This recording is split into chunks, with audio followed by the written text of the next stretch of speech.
rero ngaha twumvise ngo hahigwa n'abumva amajambo y'uko kuvugishwa n'Imana. Igituma rero ngomba gushinga kuri iri jambo ni ikihe, naho ntaza kumara umwanya muremure, ni kubera yuko turi mu gihe cy'iherezo.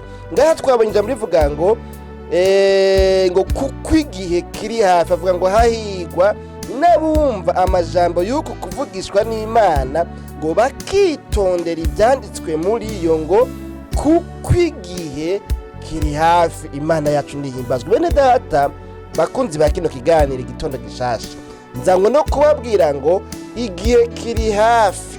Turi mu gihe cy'iherezo, turi mu gihe cyo ku mugoroba, turi mu gihe gisozera ibihe, turi mu gihe kitoroshe, turi mu gihe kirimwo abavuga Imana kwinshi, turi mu gihe hariho abitirirwa izina ry'Imana bari uburyo bwinshi, turi mu gihe abasigura iby'Imana babaye benshi, turi mu gihe ukwemera Imana novuga ngo gushishikara kugwira mugabo mu buryo budasa. Mbere ukurikiranye neza ugasanga hari n'abayivuga ariko mugabo batayemera, bafise ishusho yo kubaha Imana ariko ibikorwa bakora na hariya ahantu bariko barajana abantu babanovuga ngo n'abayoboke babo, ugasanga ni ahantu hahakana Imana. Imana yacu nidutabare. Ni ukuvuga ngo umuntu ariko arakubwira ijambo utarikurikiranye neza, naho yocanganikirwa, naho yovangirwa, naho yovuga ibitari iby'ukuri, utavyumvirije neza, udaciye akama ngo ukurikirane, udaciye novuga ngo akama ngo ube attentif ubigenzure, ndakubwiza ukuri, naho uwo muntu yoba ariko aravuga ibitari byo, wosanga uguma nawe usasira ngo amen amen amen.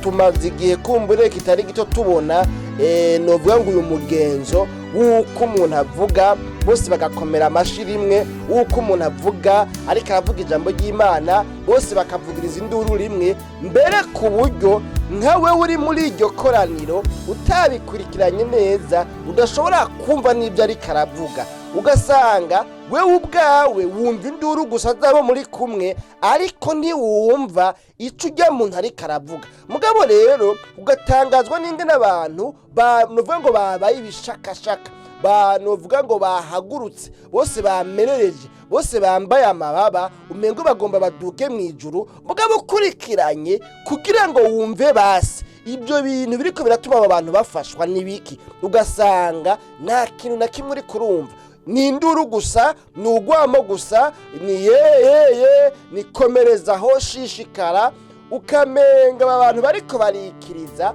bafashijwe, bariko barumva ivyo uwo muntu ariko aravuga, kumbe mu vy'ukuri nta kintu na kimwe uri kurumva. naho yoba ariko abatura ko amajambo mabi, hari amakoraniro amwe amwe usanga ari uruyogoyogo gusa, ugasanga ni induru gusa, ariko ijambo ritubwiye ngo hahikwa n'abumva amajambo y'uko kuvuga. Kuyumva rero ukumva kuva kukumviriza, uja kumva neza arumviriza. Imana yacu nihimbazwe. Ngomba kukubwira ngo rero aho uca hose mu buzima bwawe bwa misi yose, mu gusenga kwawe, mu bigisha baguca iruhande, baguca imbere, abaguhagarara imbere bakwigisha ijambo ry'Imana, nagomba kugukangurira kumviriza ibyo wigishwa, kumviriza icyo ijambo ry'Imana rivuga, kumviriza icyo amajambo yo muri kuno kuvugishwa n'Imana akubwira. Kuko nutabiha umwanya, nutabyumviriza, ntushobora kubyumva, ntushobora kubitahura, kandi bica bikugora kugira ngo ugire umwimbu w'ukwizera Imana ukomoka mu kumva. Kuko uja kumva abanza kumviriza. Nano majambo rero nari mfise, nibuka igihe kimwe mengo nari mu wa gatandatu primaire, turi kumwe n'umuntu umwe muri groupe biblique, tuko turasengera ahantu twasengera mu buhungiro. Hanyuma rero arasenga Imana, arasenga ariko arasenga rero tware dufise umuco, niko novuga aho hantu, aho umuntu avuze ngo turakemeye cyangwa se ngo turasambuje, abantu bose baca bakomera induru rimwe ngo tumwizina rya Yesu.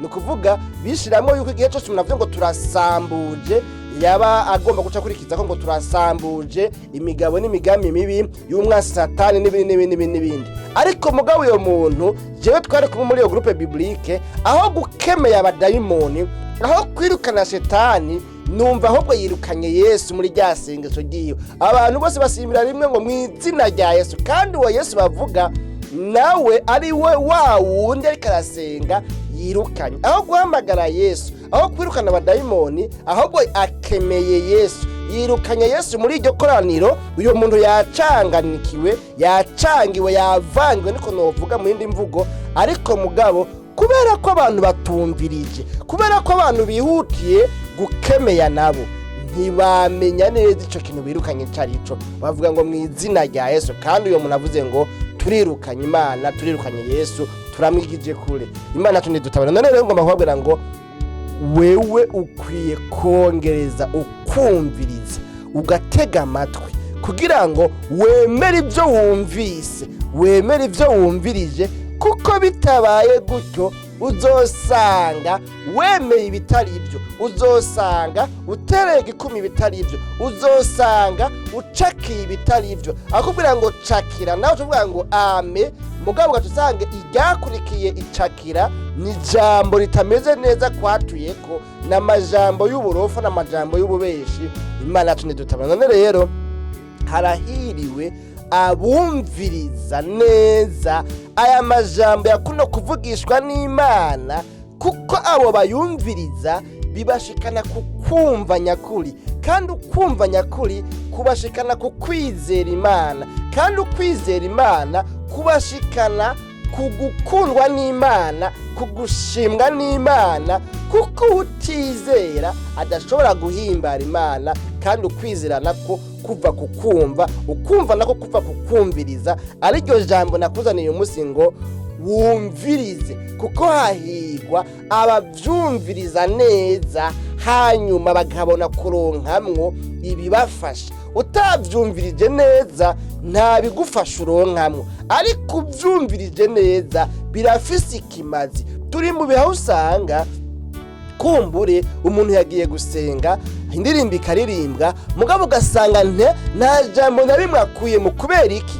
Yasamariye abatamba, yasamariye abavuza ingoma, yasamariye ujya ariko aracuraranga, yasamariye ibi na biriya, yasamajwe n'uri karakamera. Ariko mugabo muri ajya amajambo ariko ararengana, ariko aracishwa imbere ziwe, ajya amajambo ariko aravugwa, hari harimo message yiwe. Ariko mugabo ugasanga uyo muntu iyo message arayihombye. Kubera iki? Niyumvirije. Bene data, hariho ubuhombe budasanzwe ku muntu atumviriza neza, kuko utumvirije neza ntacukuramwo, utumvirije neza urabeshwa, utumvirije neza urakurikira ibitari ibyo, utumvirije neza urazimira, udakurikiranye neza usanga waciye mu nzira itariyo. Kuko muri kino gihe ivyera byose ntabwo ari inzahabu, ibivuga Imana byose ntibivuga Imana y'ukuri, ahubwo uzosanga hari ivyiyitirira Imana mugabo atari ivy'Imana nyakuri. None nano majambo numva nanifise mu mutima nagomba kukubwira ngo hahigwa abumviriza aya majambo, bakayumviriza neza, bakayashira ku muzirikanye, kuko igihe kiri hafi. Kandi bamaze kuvyumviriza neza bica bikunda ko bayitondera, kuko ntushobora kwitondera ibintu utavyumvirije neza. Ariko wavyumvirije neza urakuramwo impanuro, urakuramwo ibyakunesheje, ibyagutsinze, mwemu yarakugenda kubera kuri kurumviriza. Mugabo udatega neza ugutwi, ntuvyumva, ntibitahura, kandi ntuzobishira mu ngiro kubera ko utavyumvije. None rero nagomba kubwira ngo Satani urabe neza ntakunyage, kumviriza neza ibyo wigishwa, kumviriza neza inyigisho nzima ziva muri kuno kuvugishwa n'Imana kuri muri kino gitabo. Imana yacu ndihimbazwe. N'umuhigwe rero umuntu ariko abikurikirana akavyumviriza, kuko muri uko kumviriza Imana iramugendera. Ariko n'umuhombe ubifata ibisanzwe ugasanga ntiyabihaye umwanya, ntiyabaye attentif, ntiyabiteze yompi, ntiyabiteza abiri kugira ngo avyumvire hanyuma bimubashishe kwitondera ivyanditswe muri kino gitabo cera.